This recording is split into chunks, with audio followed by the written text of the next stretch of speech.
all that I do with the concentrated work is tapas. No, it cannot be. Okay. You should be careful with that rider. Okay, I just do my work 2 hours continuously. Is that tapas? Not completely. Oh, this is very important. Okay. This is most important. Okay. Something like a software engineer, Perfect. where they sit in front of the system for 10 to 12 2 hours per day. So at the end of the day, how do they retire? They say Exhausted. that, oh, it was very hectic day, and then I don't know what this company is doing. I don't know what is there is no work-life balance. All the chaos. This is standard. Now this 10 to 12 hours you are sitting. Yeah. Now can you make this as a tapas? Now this is where our era should start. This is my duty to do it. Yes, you start with that. So the impact can happen anything. I do it sincerely, and then this is the impact my company will get, my team gets, and other things. And then when I do with the full sincerity and honesty, I'm also connecting to the divine through this work.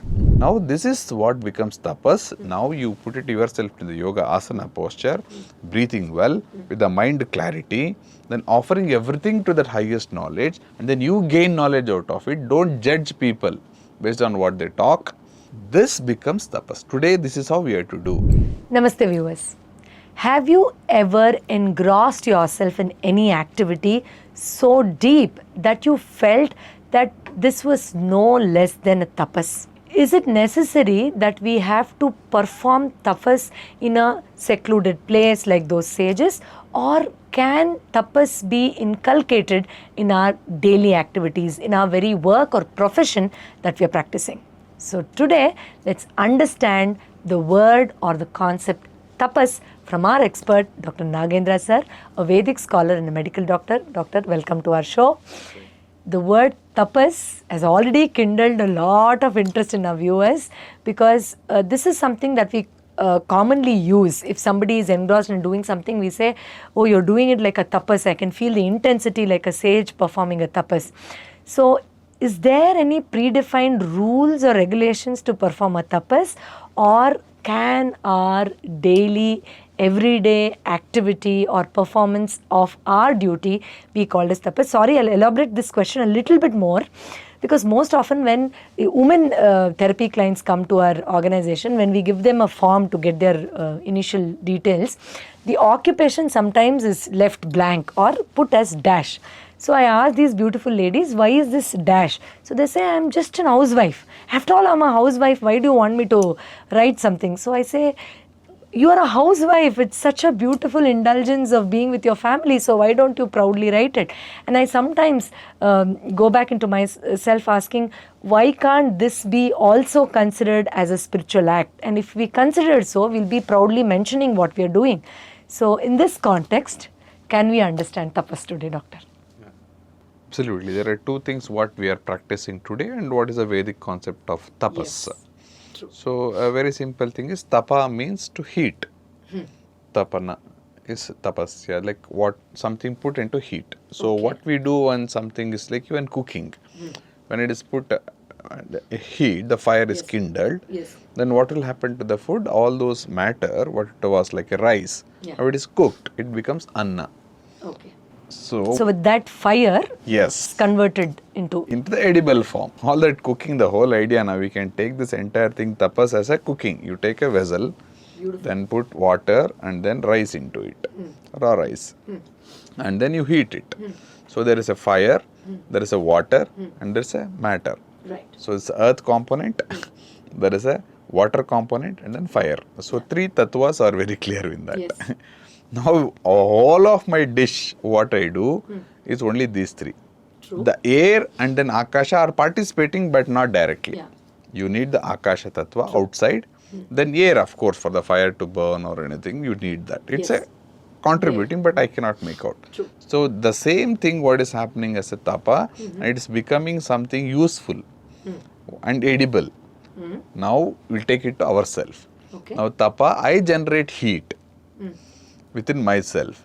That heat is through Agni, through my aspiration or willpower. Yes. Then I try to do, and then that what I am using as ingredient is myself, my body itself, to become anna, and then apaha, the water is what is represented as something, it's required for the, within the vessel, you have the water and then the rice. Correct. Now it's apaha in the Vedic concept is the dynamic energy.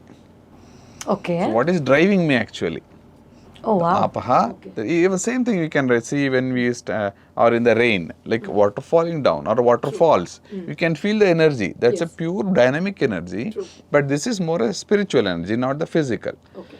Even when the water falls, Yeah. so Agni is always taking me higher. Correct. Apa is coming down or flowing. It's always in the movement. Yes.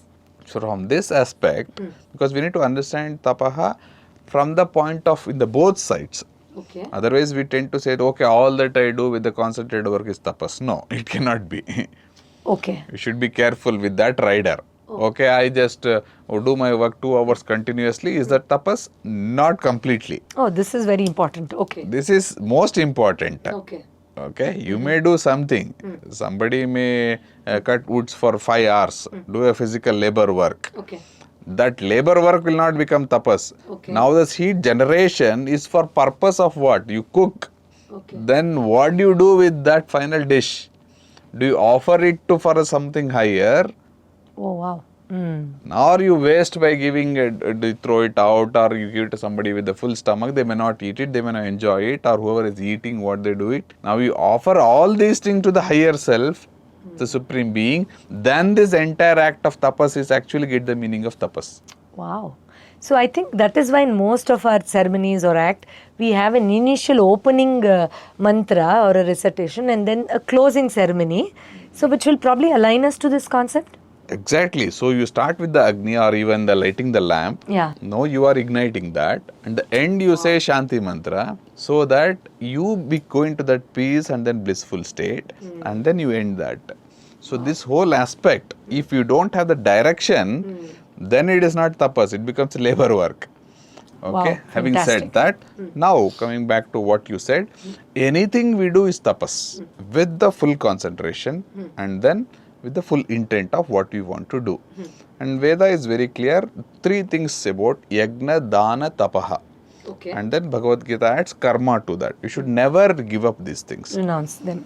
Yagna, dana, tapaha, karma, action. Yagna is the coordinated activity and then what we do, inner and outside, the journey with the knowledge. That we have seen in one episode with the yagna. Yes. Dana is like a charity. One is dana is to sharing that. It's more to do with the sharing. Dana doesn't mean that doing only charity for the disabled or orphanage. Okay. Dana is sharing. And then we have, in fact, most dana is, one who does dana is called danava. What we feel as demons or rakshasas. They were the ones who are actually doing more dana. Now you see who is doing charity in nowadays. You can easily make out with that. Oh my God. But they have a purpose also. That's on the lighter note, but there is a purpose behind it because they accumulate money Yeah. and they become powerful and they do charity. That's a dana. Yeah. Whatever within my limitation I can do. Dana. Then karma is action. We should never give up karma. Karma phala tyaga to be done, not the karma tyaga. The one that comes out of that karma, that's a different concept completely. Not doing the action itself. Inaction is not the sannyasa. Sannyasa is never told in the Vedas. Right. Now coming to that tapaha, now how do I generate this? Yeah, exactly. Now we don't have, in this era, we don't have to go. There was a time during the Vedic period where there was 4 ashramas. Ashramas are like a brahmacharya, grihastha, vanaprastha. These 3 were well known. Later they added sannyasa. Sannyasa is not the one, we can park aside. Okay. So here it is, brahmacharya is acquiring knowledge.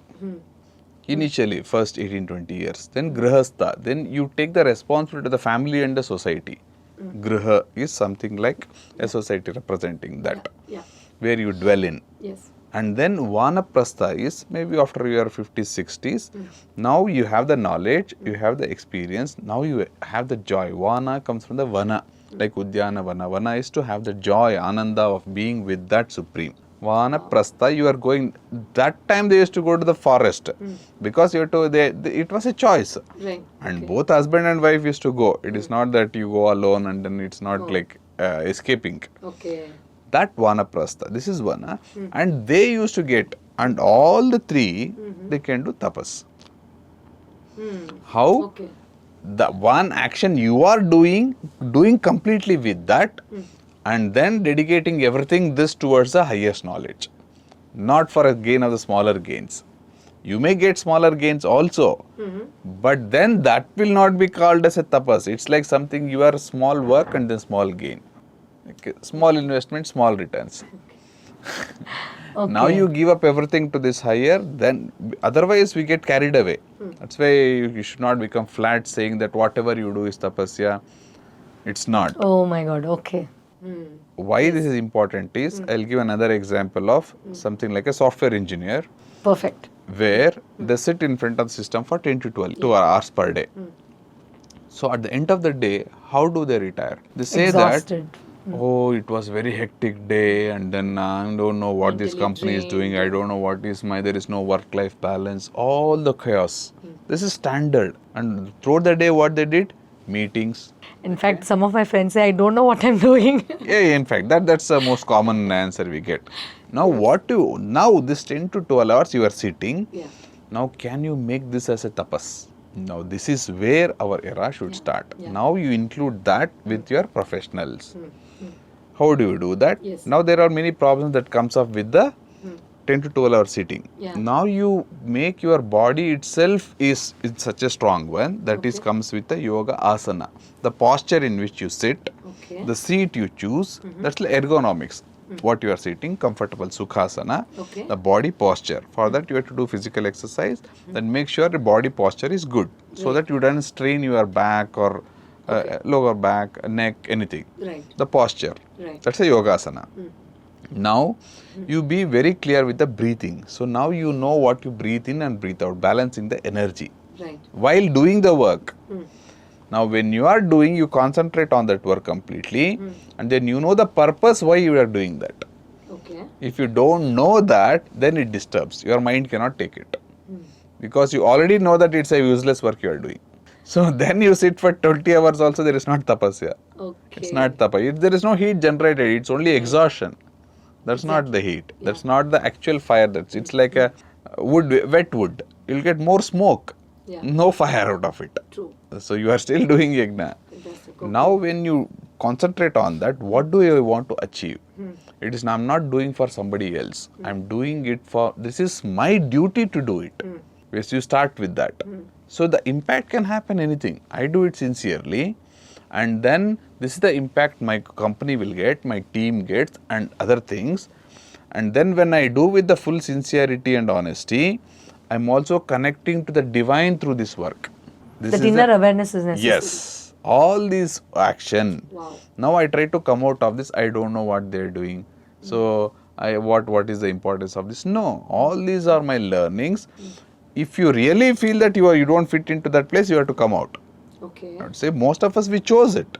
I want to become engineer and they're contributing, but they don't know.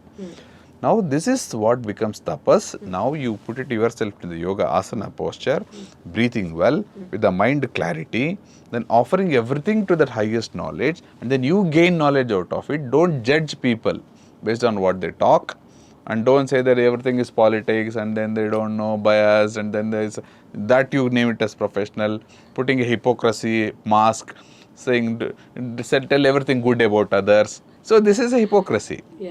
Honesty doesn't mean that you annoy others, but honesty means honestly working for something higher. This becomes tapas. Today, this is how we have to do. A student doing his work, a doctor, patient, a housekeeping person, like a housewife, wife, whoever, whatever you're doing, if you can do with this consciousness, then we call it as tapasya. Speech is such a beautiful tapasya. There is a like a Agni coming out of it and Saraswati helping. So the tapasya of the walk itself is the greatest thing, what we talk. This conversation is one of the beautiful tapasya. When you hear, that's a tapas. You see, that generates heat and take you to the higher level. Whatever that takes me to the higher level, that aspect in that concentrated work, then it becomes tapas. My God. So with this awareness, we can definitely transcend from that limited way of looking at any work or any duty and bring a whole new understanding towards how I can make the very act divine, spiritual, and in being in that presence itself is one of the biggest sadhanas that ultimately I will achieve as an individual. Fantastic. So I think developing this awareness now, developing this perception now is something that we'll all have to learn, like an art that has to, I think, flow gracefully without making it as an attempt, something that comes up naturally. And I'm sure, Doctor, with all the Vedic understandings that we can gain, as we earlier discussed in the conversation, the opening and the closing, if at least that much of indulgence is there, it can definitely put us into that, it can calibrate us, it can definitely put us into that alignment. Beautiful. Thank you so much, Doctor. And I'm sure now viewers, in whatever profession or work they are in, they will try to make that very act as tapas.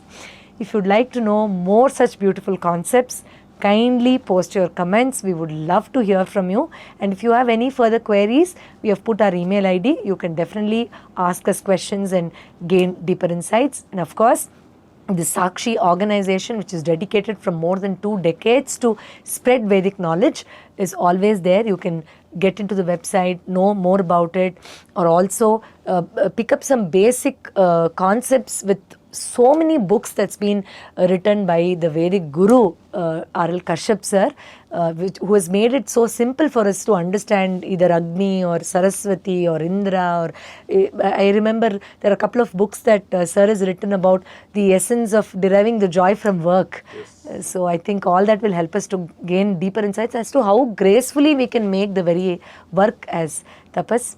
So viewers, we'll meet you again in the next episode and try to derive more beautiful wisdom from Doctor. Thank you so much, Doctor, and thank you viewers for your participation. Namaste.